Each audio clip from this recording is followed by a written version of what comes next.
What up, YouTube? Let's here. Thanks again for visiting the channel. As always, I appreciate it.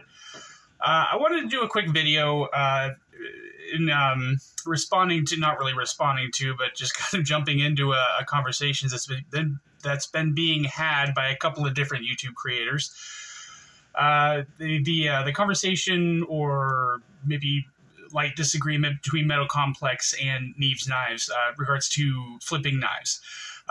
Metal Complex last weekend did a video basically explaining that he doesn't agree with flipping knives. You know, everybody is entitled to their own opinions, and something that I feel like has been lost on the people of this planet for one reason or another is the fact that you can have a conversation back and forth with somebody in regards to something that you disagree about without it being a fight or you know, just raging at each other because you have two different points of view. I never understand why people can't just talk about things and maybe try to understand other people's perspectives a little bit. But it seems like if somebody gets into an argument these days, you know, it's just two people who know that they're right, battling back and forth between each other, and nothing ends up getting resolved. And it's always, I don't know, it just seems counterproductive to me.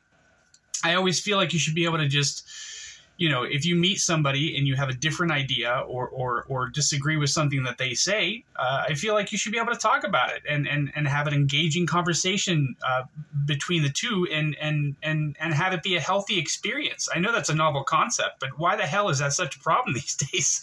It worked for hundreds of years, you know, for logical, normal human beings. I'm not saying that anybody that can't have a conversation about a disagreement is not normal, but it just, I don't understand why that's not a thing anymore. I just don't. So anyway, you know, Metal Complex doesn't agree with flipping knives, buying knives to sell them, catch and release, call it whatever the hell you want. And that's a view held by a lot of people in this community.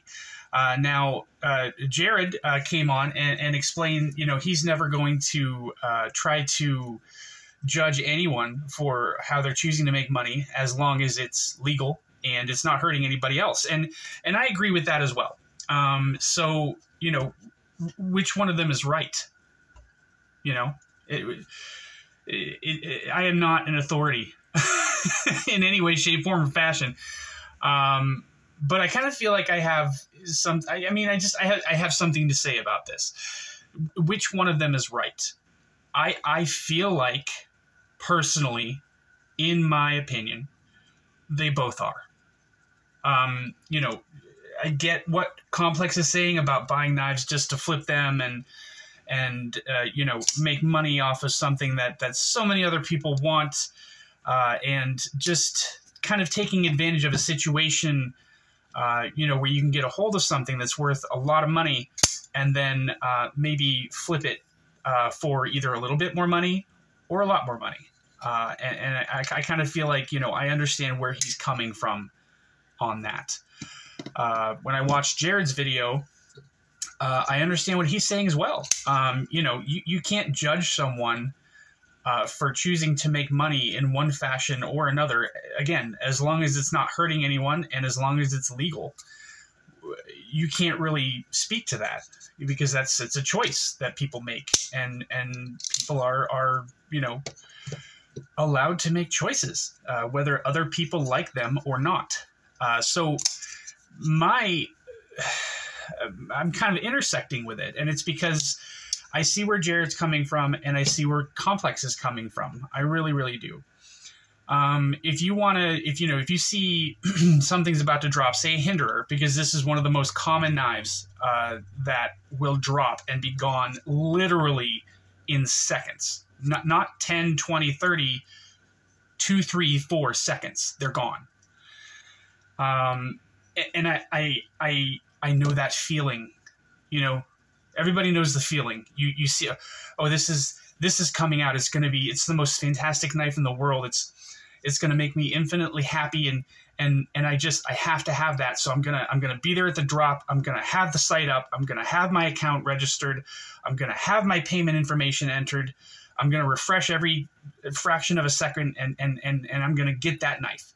And then, you know, you go on there. It's happened to me recently with the MSI. You get onto the site, you're refreshing, and it's out of stock. And then you refresh, and all of a sudden, you know, it goes from being a black sold out to being a red sold out from one refresh to the other, meaning that the knife has dropped, and in those 2 or 3 seconds that it took you to refresh that one extra time, they sold out. I know that feeling. I know it. I do. Nobody out there is entitled to any knife that you want. It's been said 100 times. It is what it is. It's a game. It's, you know, knife collecting, you don't have to have any knife. You don't have to have this knife. You want it really fucking bad, but you don't have to have it. So yes, that's extremely frustrating, but I have good enough coping mechanisms to where I can be okay with that. Either immediately or a couple of hours later, I'll take some deep breaths and I'll be fine. So where's the problem, right? So I feel like if somebody goes onto a site and they're, you know, able to buy 1 or 2 or maybe even 3 J-capes. Say the J-capes are dropping. This is an awesome knife. Everybody wants one. The blade is gorgeous. You know, milled pocket clip, perfect action. Ergonomics are fantastic. Aesthetics are fantastic. There's maybe 1 or 2 small nitpicks with this knife. You want it so bad. And, you know, you can go onto the site. You can be ready. They drop, you can get a hold of 1 or 2 or 3. There are people out there that can have this knife for, you know, a week or maybe a little bit less and take really good care of it while they have it and then sell it for more than what they paid for it. And people will happily pay that, happily, just to get this knife. I don't really see anything wrong with that. That's okay. Did it suck that I didn't get one? Yeah. Does it suck that I have to pay more to get it now? Yeah. Does it suck that I'm going to get the knife if I can afford it? Not really. Because a knife is worth what it's worth to you. If somebody were to, you know, buy this knife and put it up on eBay for $500, $600, $700, I don't know what these normally go for, but if somebody were to put this on the site for $250 more than they paid for it, I guarantee you someone's going to buy it. 100%. No question about it. Someone is going to buy it. And that means that there's a market for it. And Jared said this. The people that are collecting these knives are the ones driving the market for it. So these people wouldn't be able to buy these knives and flip them if it wasn't for people like us. People like me. I'm not going to put anybody else in this category because it's not fair, but people like me who feel like, you know, they don't have to have this, but they really, really want it. I get that. I feel that every day in my bones with different knives. Where I run into trouble is there are people out there who are able to produce an unfair advantage for themselves. People with hookups, people with connections, people who work sometimes at these manufacturers. They can get a hold of these things, you know, maybe not mass quantities of them, but they can get a hold of a few or 5 or 6 or 10 or 15, whatever, that they can get their hands on, and then they can sell it. Or the people out there that have bots. That's my biggest issue. There's people out there, you know, they've got these programs that they can set up to look for these knives and just look over nonstop, all day long, 24/7. And when something drops, they catch it and they buy it. And lately they've been doing a lot of things with, you know, limit 1 per customer, limit 2 per customer. And I think that that's why they do that. But not everybody does that. And not everybody has done that.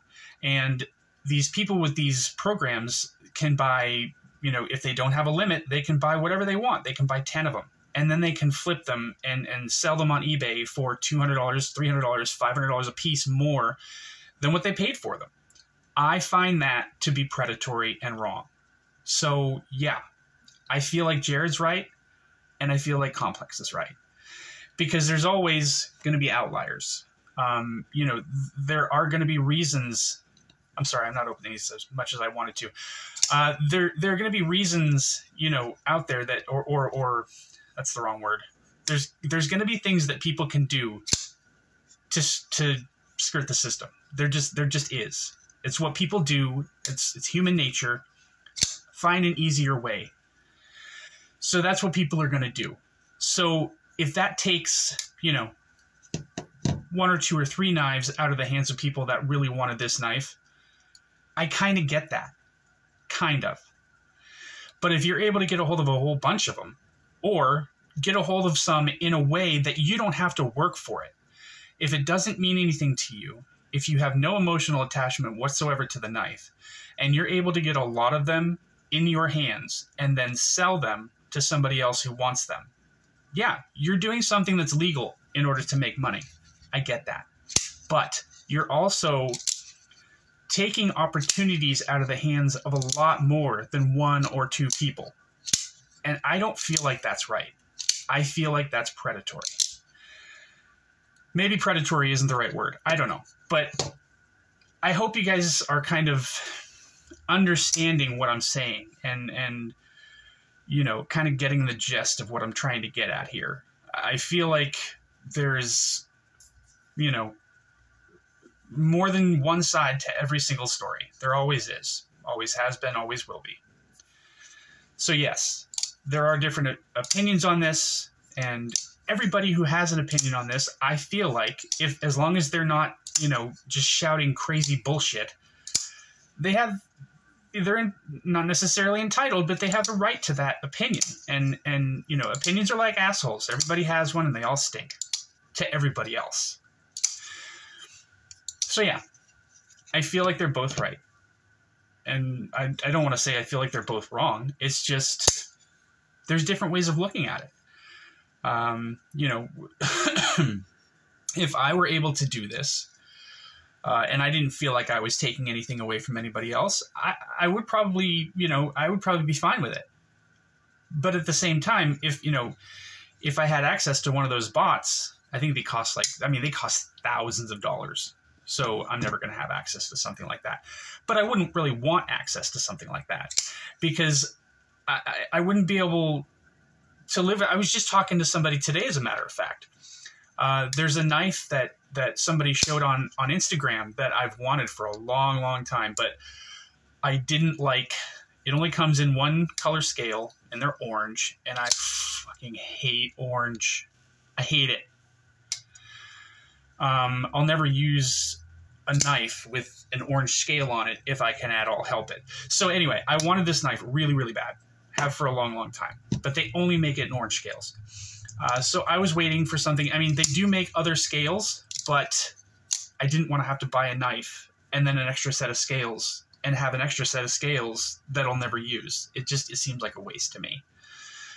So I've been patient, and I've waited for the right one to come along. And finally, the right one has come along. Guess what? I can't afford it. Which sucks. But so the guy says, you're like, I got 2 more. Are you interested or not? And I said, you know what? I am. But he's like, I can put one aside for you. I said, no, I don't want to do that. I said, it's going to be a week and a half, maybe 2 weeks before I have the money to pay for this. And I don't want someone else who really, really, really wants that knife to miss out on it because I'm fucking poor. That's not okay to me. That's not acceptable to me. That's not fair to me. So I said, no. I said, I'm sorry. I'm going to pass this time. I don't have the money for it. I'm just go ahead and sell it. There will be more opportunities in the future. It's not the end of the world. A knife is a knife is a knife. There's going to be something 2 weeks from now that I'm going to want just as much. Right? You guys know what I mean. And he got back to me. He's like, you know what? It's not a big deal. He said, I'm going to put one to the side.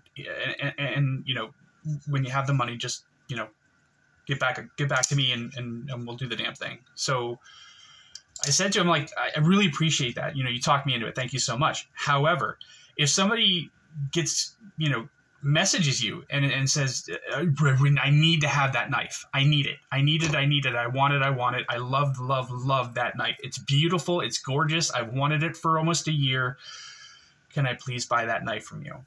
I said, if you've got one more that you're holding for me, I said, please sell it to them. Why? Because I wouldn't be able to live with myself.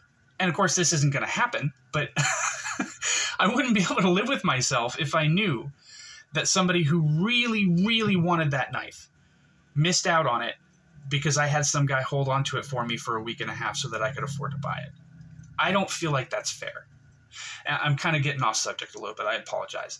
But I wanted to put these knives out here because these are some models that are, you know, more popularly knives that drop and sell out, at least initially, right away, within seconds.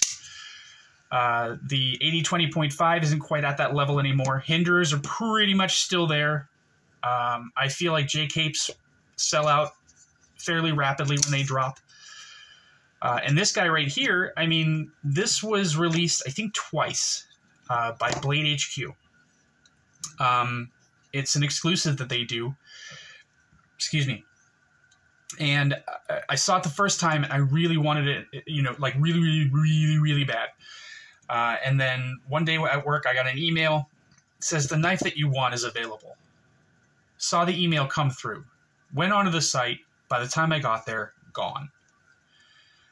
That was 2 years ago. So what did I do? I went to eBay, and I saw one that was, I think, $90 more than what they were charging on Blade HQ. That's reasonable to me, because this knife, to me, is worth that. Because I love the aesthetics of the knife. I love the PM2. I didn't always love it, but I love it now. But for one reason or another, the PM2 with the Tanto blade on it, I don't know why. It's fucking gorgeous. It's one of my favorite knives. I love it, love it, love it. So I went onto the secondary. I bit the bullet. I paid extra money, and I got it. And I think that was 6 months ago, maybe a little less. And they still haven't released any more. So that itch, the itch, the desire to have these things in your life is almost overwhelming at times. It can be so overwhelming that it can change who you are, which is fucking crazy. As an example, I can tell you, VERO is getting ready to drop SYNAPSE XLs on the 21st. And I've wanted a SYNAPSE XL for as long as I can remember, since I got into the knife community 3 years ago and saw it for the first time. Like, that's beautiful. I really like that. And then I saw how big it was. I got it right here, as a matter of fact. I saw how big it was. Absolutely love this knife. It's a tank. It's a tank. The grind lines on this thing are so beautiful. You guys know I'm a slut for grind lines. Absolutely love grind lines. I like the opening groove here. I like where the jimping is. I like the way they have the scales set up. I like the red scales. I don't know why. I think it's so good looking, these red scales on this silver knife, but it just looks so freaking classy to me. And the size of it is perfect. Perfect for my hand. It feels so good in my hand. I'm just trying to express to you how badly I want this knife. This is not mine. This is Pete's. He sent it to me to take a look at it. Eternally grateful. Can't thank him enough. Helping out the channel. He's an awesome dude. He's got a really cute dog. So anyway, I'm thinking to myself as I'm sitting at work one day, and I'm like, God, I want that knife so bad. So I'm like, you know what? I can just message Joseph VERO and say, hey, I really want to get this knife on the channel. And I've wanted this knife for so long. Hey, is there any chance at all that I can send you the money for it. That way I don't get kicked out of the drop. It seemed like a reasonable request to me. I didn't feel like I was asking for any special treatment, but I was. 100% was. And I can't believe that I can't believe that I didn't think about that. It never entered my mind. And he did the right thing. He says, he gets back to me, he's like, you know what, I got to be fair. I'm really sorry. I hope you understand. Of course I understand. You're doing what you're supposed to be doing. I'm being a fucking asshole. Not necessarily that bad. I mean, it's... But I'm asking for something. I'm asking for special treatment. And you know, I feel like I owe it to you guys to tell you that. Because I lost sight of myself for a moment. Because of how bad I want this knife. So just think about when people want something that bad. If somebody gets onto a site and gets 10 of them, just so that they can, and they don't they don't care about the knife. They're not collectors. They're not enthusiasts. They just want to make the money. Is there something morally wrong with that? I don't know. I don't know. I don't think so. But think about how frustrating that is for the 10 people who weren't able to get that knife because you have a bot and you were able to suck up all these knives in less than a second. So yeah, I feel like that is wrong. But again, if you're able to go to the site, you do the work, you do your due diligence, you're there for a half an hour before the drop, you're refreshing every second or every 10 seconds, you have the money ready to go, you've got the account set up, and you're able to get 1 or 2 of them, and then you decide to get them and enjoy them for maybe a day or 2 or a week or 2, and then sell them for maybe $100 more or $200 more than they're worth, and somebody wants to pay that money, I don't feel like that's wrong. So yeah, I don't. That's why I don't feel like. That's why I feel like they're both right, personally. I kind of went off the rails, guys. I'm sorry. I know this is a long video. I know people don't really like watching videos for this long, but if you're one of those people, you're not here anymore. I guarantee you that. I'm sure there's been at least 20 minutes by now. But I really do appreciate you guys watching. If you're still here, I can't tell you how much I appreciate you listening to me rant for however long I've been ranting for. But I feel like when I do this, this is, without getting too far into it, this is therapy for me. This is cathartic for me. This is how I woosah, if that makes any sense.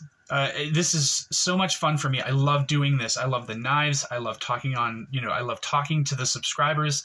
I love interacting with you guys. This is the most fun I've ever had in my life. So, I appreciate it if you're still here. And even if you're not, if you took 5 minutes to watch part of this video, I mean, that's amazing to me. The fact that you guys give a warm shit about what I have to say is just mind-boggling to me. But again, if you enjoyed the video, please like and subscribe. I'd really appreciate that. I'll be back on this week a couple of times. I'm probably going to do a few lives if anybody's interested. I'll try to give you at least more than an hour's notice this time. The last time I did a live, it was kind of a spur-of-the-moment thing. Me and Droobs were talking. He's like, hey, you want to go live? I'm like, yeah, sure, no problem. So we went live. And you guys showed up. I couldn't believe it. It was my first live that I ever did. And, I don't know how many people, but more than 5 or 10 showed up to participate and talk and chat and comment. And I mean, I can't tell you how good of a feeling that was for me. Made my freaking week. Thank you guys so much. I'm going to cut it so that you guys don't have to listen to me talk anymore, if there's even anybody still listening. But stay up, y'all. Take it easy. Bye.